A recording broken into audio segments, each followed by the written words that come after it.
Jeshi la Polisi mkoa wa Pwani bado tunaendelea kukemea kwa nguvu zetu zote, kama ambavyo tulitoa taarifa hii hapo awali kwamba vitendo vyovyote vya ukatili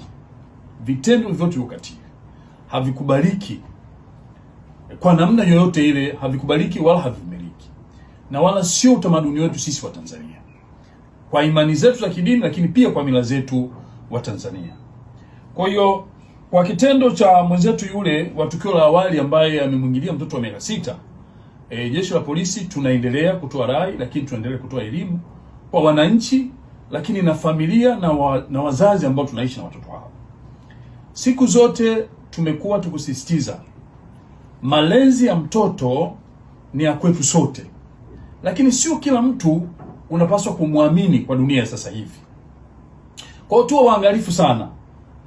Wale walezi, wazazi, wapi watoto wanacheza, anacheza na nani, katika mazingira gani?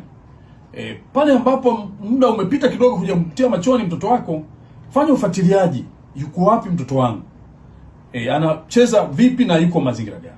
Lakini pia wale ndugu wa karibu na marafiki, tuwe makini sana katika uchunguzi, ni aina gani ya rafiki, ni aina gani ya jirani ambaye akaweza kumtuma mtoto kwa nia njema. Tupate funzo, sio kila jirani ni wa kumwamini. Ni lazima tuchunguze majirani ambao tuko nao, vinginevyo tutaishia kuwapa matatizo ya kiakili watoto hawa, lakini na madhara makubwa katika maisha yao.